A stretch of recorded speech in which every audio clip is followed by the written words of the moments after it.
Giannis Antetokounmpo, the Greek Freak.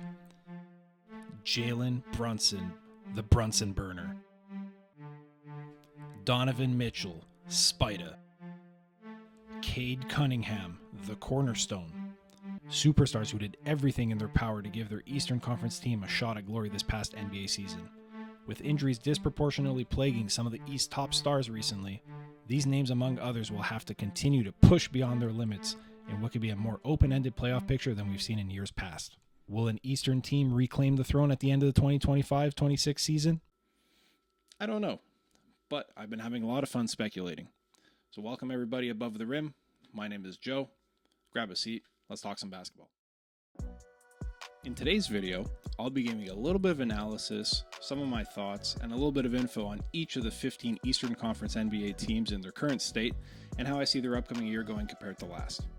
So up first alphabetically, we have the Atlanta Hawks. They're a very fascinating team going into this year. They've been hovering around or just under 500 for a few years in a row now. But I think this is the year where they actually figure it out, at least a little bit more so anyway. Bear with me. So the X factors here to support my argument, we've got Dyson Daniels, the Great Barrier Thief, who rightfully earned the MIP award this past season with his production across the board at 3 steal a night average. Jalen Johnson, who in only 36 games, a little bit of a small kind of ish sample size last season, but he had incredible averages of 18.9, 10, and 5 a night, which is very strong. If he can maintain that over an 82-game season, he'll be one of the better players on the season. They also made 2 great pickups with the potential to be excellent contributors in Kristaps Porzingis and SGA's cousin, who is a great player in his own right, of course.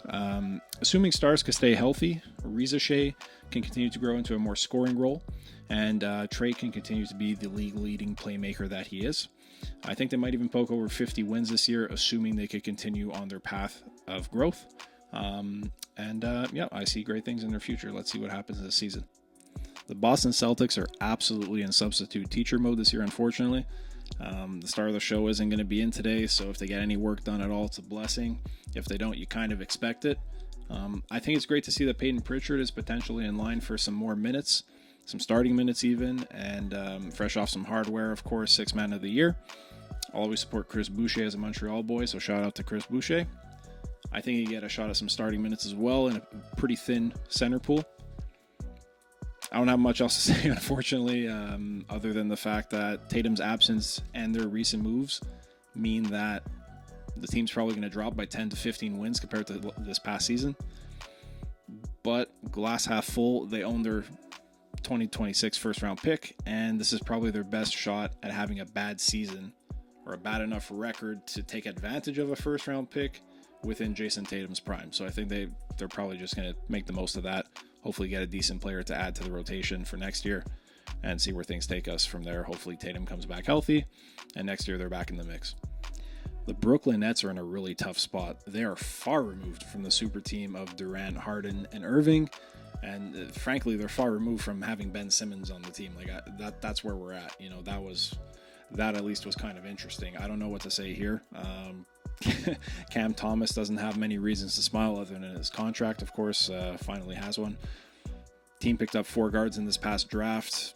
Kind of weird for their depth. I put Drew Timme in there because I still have hope for him that he sticks in the league, and frankly, this is the best place to do it. They need all the help they could get. I don't think Michael Porter Jr. gives a solution to their problems. The fact that they're relying on him for veteran presence, guidance, leadership scares me a lot. Anybody who's been on NBA internet recently, NBA Twitter, we'll say, X, whatever, will tell you that he's got some interesting takes, and that scares me a lot, especially around these other young men here who might look to him for guidance. So I predict more of the same. I don't think they're going far anytime soon, and more of the same, unfortunately, is not a good thing in this case. On to the Hornets. I've got 2 stats for you. 2 good ones. So LaMelo's 56% and Brandon Miller 61.5%. Pretty good, right? Those are shooting percentages. We would take them. Yeah, I'd say. Stats are worthless without context, so let me provide some. These percentages are the players' respective games played on their careers. So not good. It's not last year. It's on their careers, kind of rough. LaMelo's only played 231 career games out of a possible 410 over the past 5 years. Miller's at 101 of 164 over 2 seasons, which to be fair to Miller, he's only entering season 3. But it's concerning nonetheless. Longevity is a big thing in the NBA or any sport really, so the fact that he's already missing out on like 40% of his games, kind of rough. All that being said, I think it's important to look on the positive side of things. They did win Summer League this year. We've got Con Nepal looking like a potential new star. He took home Finals MVP honors in the Summer League, so that's positive. We're happy about that. Con got it done. And so if you can bring that confidence into the new season, maybe, they're looking good if the guys stay healthy. If his teammates can play more than 60 games each, not combined, so not like 30 each or 40-20, none of that. Like if they could actually stay healthy for the majority of the season, a couple maintenance days I'll even allow. They'll have a shot at comfortably surpassing last season's 19 wins. I think that's reasonable, but it's a big if, because if the stars aren't there, looking like more of the same, if they're healthy and they play enough games to actually impact things, I think that they could comfortably surpass even 20 wins, like pretty reasonably. Last season, the Chicago Bulls were almost can't miss TV down the stretch. Big statement, but they went 15-5 over their last 20 regular season games. They weren't always necessarily pretty wins, but one of them that I cannot get over still was on March 27th, their 119-117 shock win over the Lakers. I actually watched that one live on TV, and I still haven't gotten over it. It was incredible. The Lakers had a 97.6% chance to win with 12.1 seconds left in the game, up 4 points, and then they got giddied. Crazy. Couldn't believe it. I think their path to success relies heavily on Kobe White continuing to be a flamethrower when it counts, Giddey building on his near triple-double averages that we saw with the Thunder, and he continued this season. He had a 21-10-9 average after the All-Star break, which is huge. And of course, Matas Bozelli's continuing to build on what was a great end to his rookie season. If he can continue to be a focal point of this team, I think that they will have some success down the line. And if they could keep some momentum rolling, I can see them cracking 500 for the first time since 21-22. But of course, it's going to be an uphill battle. The NBA was on Cavaliers watch for much of the 24-25 season. This team finished with the best PPG of 121.9 last season, which is quite good. They started the year on a 15-game winning streak. There was a point where it seemed ridiculous that they almost might not lose out of the gates, only to beat that number in the new year with a 16-game winning streak, so even longer. They're boasting the reigning league defensive player of the year in Evan Mobley, who I'm very happy to give his flowers to, as I think he's been great all 4 of his seasons so far and only getting better, as evidenced by the recognition and silverware. While continuing to deepen his bag as well. That's the thing too. He is getting better and better and improving each year, so that's great to see. And what a great class that 21 draft class was. A lot of gems in there. Lonzo seems to be a pretty low-cost gamble as well. I'm not hating that. If he could hold things down until Garland comes back in a couple of months, that would be great. If he can transform and then kind of transition towards the role that Ty Jerome had last year, because his absence might be felt as well. If he could kind of fill that backup guard role, I think he would do quite well. I think the Cavs have also been growing steadily better with Mobley as their rock. Obviously, Garland, Spida, Allen are all great too. I think they'll be able to maintain a similar record in 25-26. I don't know if they'll be able to go on a win streak as long. The fact that they did it twice though means you can't really count them out. The thing with this team is that it seemed like anytime they were down, they could just all of a sudden go on like a 20-point run. And assuming that other teams haven't figured out how to stop it yet, and I'm not sure that they have, I think that they're going to go pretty far this year and end up either first, second in the East or something similar. They're going to end up pretty close to the top, if not at the top. The Pistons are revving up and ready to fire on all cylinders. We got some exciting times for the Pistons fans. What a delightful story they've been. If you love basketball, if you love sports, you have to applaud what they've done recently. Compared to 2 years ago, night and day. They were in a laughable situation with the whole don't be that team situation with 28 straight games of pain before popping off last year, finishing over 500 on the back of Cade's leaps forwards in progression. Really awesome to see. Cornerstone Cade might not have won MVP. He tied for 7th, though, so he was in the running. Or most improved player as well. He didn't win that, which I thought he was kind of, in the conversation at least. He did come in 3rd, so he was definitely in the conversation, but his value with regards to the Pistons franchise cannot be understated, and what he's done there is nothing short of spectacular. Duran, Ivy, and one half of the NBA's Wonder Twins are shaping into a great supporting cast as well. Ron Holland showed up in the Summer League, so he might be the X factor off the bench that could add some extra wins there.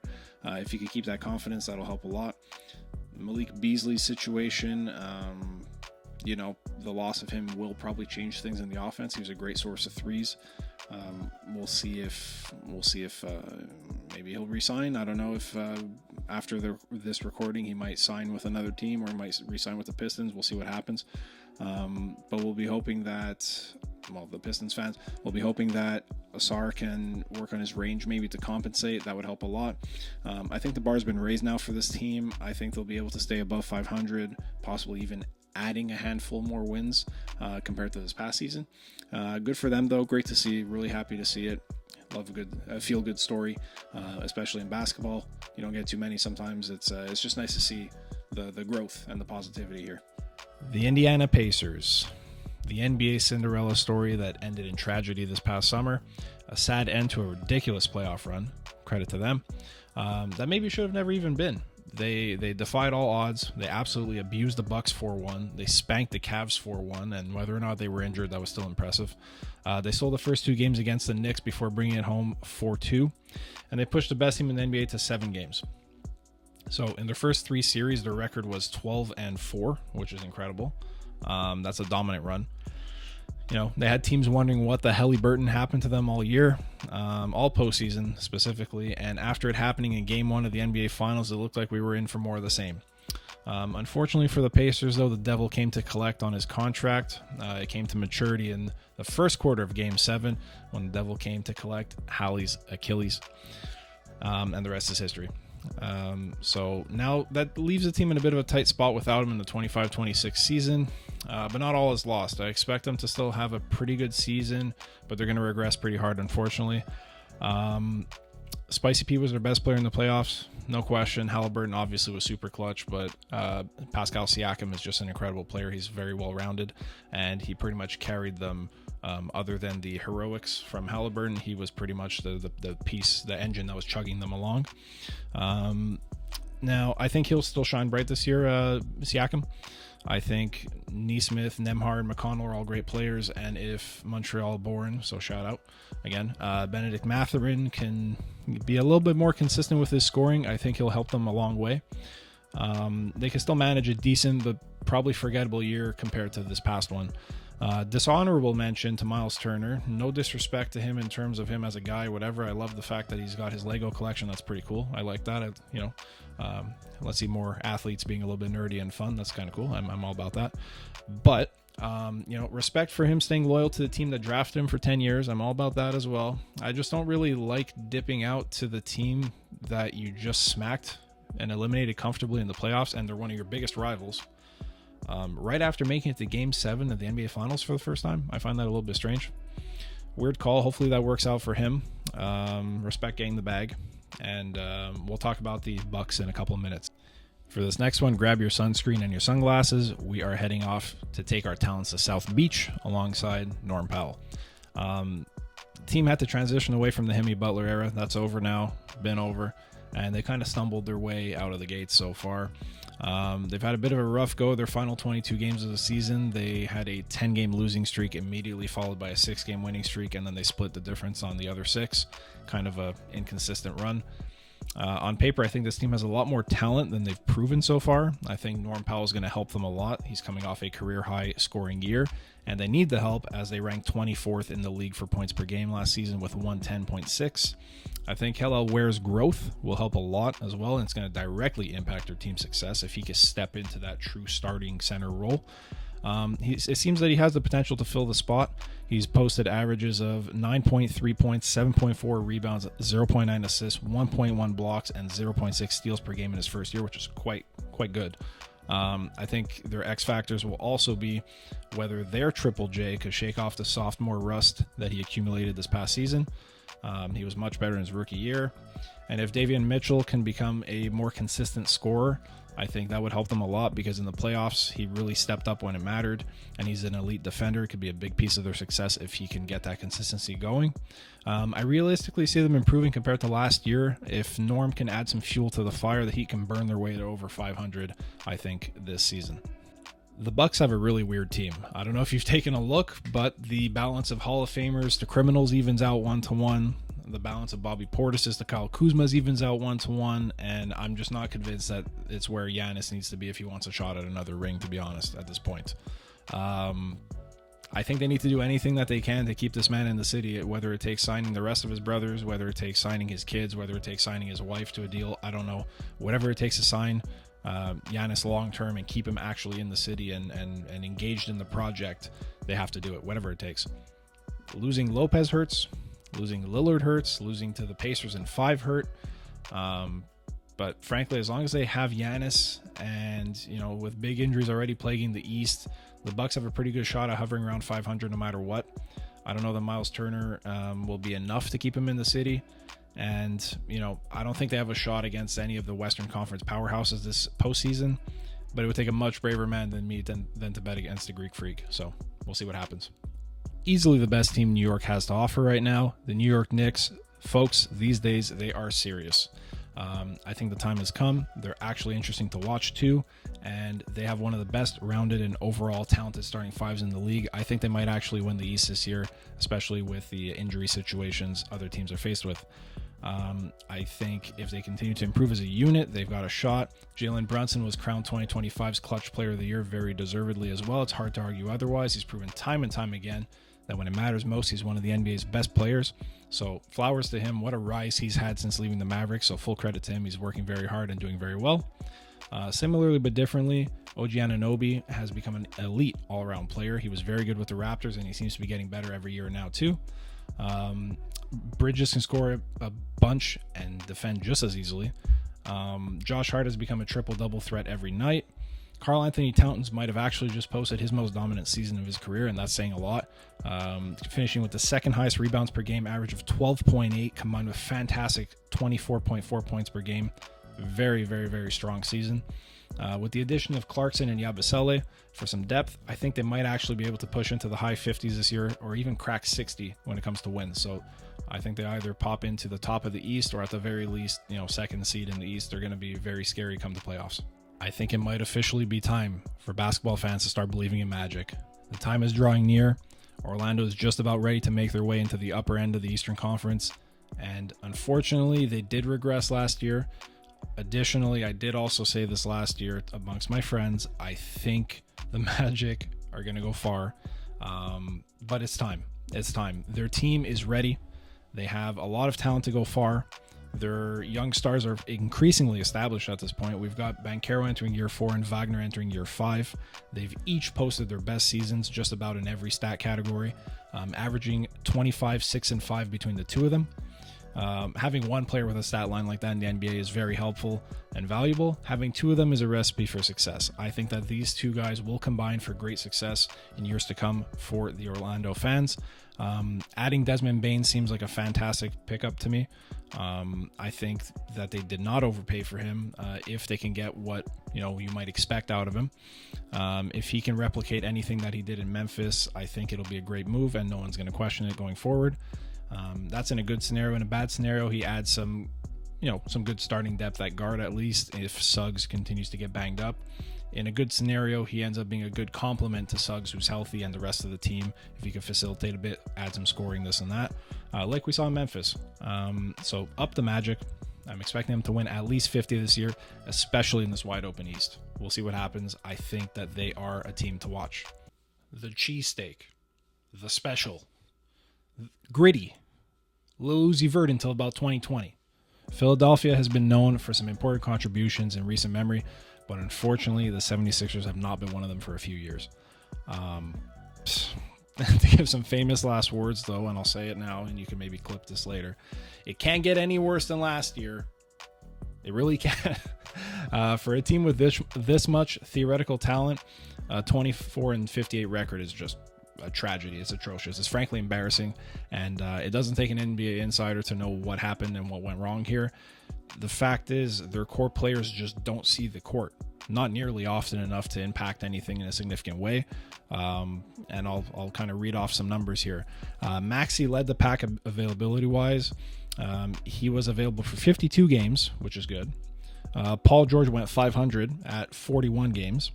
Jared McCain, who looked like he might have been the surprise rookie of the year at one point, but lost his season after 23 games. And former MVP Joel Embiid, of course, the main man, only managed 19 games. So when you're seeing numbers like that and your core isn't available to play together night by night, it's next to impossible to get anything done, and it's easily reflected in their record. Honestly, I'm surprised they even managed 24 wins for how little these players were available. So it's a shame because Embiid is still a game changer when he's healthy. Paul George gets a lot of flack, but I think he's still talented. McCain looked like I said, like potential rookie of the year, and Maxey was there for most of the season. I think he's great. I think he could score a lot too if he's called upon, but I don't think he should be the main scoring weapon. I think the offense has to funnel through Embiid, and that's that's where Maxey plays best, when he's kind of the secondary option or the facilitator. On a positive note, though, they've added VJ Edgecombe, who I think is going to be a very good addition. He's a very athletic 3-and-D player. He's a guard, and I think he'll have a shot at some good minutes because realistically everybody's going to get hurt anyway, so he'll probably get to see some court. Shout out to him. He's somebody I'm going to be supporting this year because I heard during the draft information and all that he had some days without power growing up and all. So I think it'll make him hungry, and I like seeing that. I like seeing a good feel-good story of a guy who works hard and just makes it out. So shout out to him. Hopefully he makes it.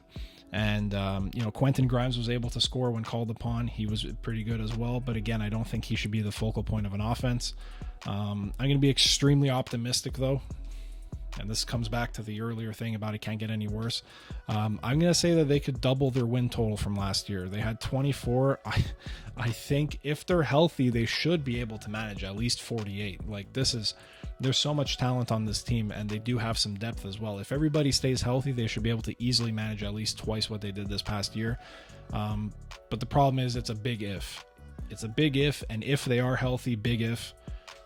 They should be able to get right back into the mix in the East. They can theoretically, if everybody's healthy, they could just go straight to the top. They have that kind of talent. It's just I don't know if they'll be able to keep it straight for that long, or if they'll be able to stay healthy for that long. So remains to be seen. We'll keep an eye on them throughout the season. July 18th, 2018 is a day that's going to live in Raptors history forever and ever, and in NBA history as well. The San Antonio Spurs traded Kawhi Leonard and Danny Green to the Raptors in exchange for DeMar DeRozan, Jakob Poeltl, and a protected first-round pick. We know that this was a secret ingredient in the end that would help the Raptors reach the pinnacle of the NBA for the first time in their franchise history, fueled by a superhuman effort from Kawhi Leonard to complete his loan spell with the Raptors on a high note. Now, fast forward a little bit to June 27th, 2025, just this past summer recently. And the architect of that move, Masai Ujiri, and the Raptors have officially parted ways, which is sad, but business is business. After 12 years of service, and what I would argue was the most important era of growth for both the team and basketball in Canada in general, the team is now left in an interesting spot. To use similar wording like I just did with the 76ers, the theoretical talent that this team boasts is strong. I think their starting five looks really good on paper. The average draft position of their starting lineup is 8.6 when you average out the numbers, and it's only because Quickly was picked in the first round, 25th overall in 2020, which is still the first round, and the other four were top 9 picks, being 2nd, 3rd, 4th, and 9th respectively. Unfortunately, the problem remains, though, that they haven't played up to their potential when together and have not really had the chance to see how Ingram can change their fortunes yet due to injury. They do have some good talent though in the secondary. With Grady Dick capable of some big games. Colin Murray Boyles looks pretty good as well. Has some potential, particularly on the defensive end. And as a Canadian, I'll be excited to see if this team can actually get some rhythm going and put some runs together, some winning runs together. I really think their starting five can be strong enough to do damage if they get that chemistry going and the health as well. I'll hesitantly say that I can see them having enough talent to add at least 5, maybe 8 more wins compared to last year, or even poke over 500. Who knows? It really depends on the health. And I mean, I feel like I've said that 100 times in this video already. Health is everything with these players. Hopefully they can figure it out long enough to do some damage and get some chemistry going and build something for the future. The Wizards might just be on the upswing, folks. I'm not talking playoffs, but I am seeing a light at the end of the tunnel for the first time in a few years. Maybe a couple years down the road, maybe 5 years or so, I think this team actually will have a shot at, putting up some numbers.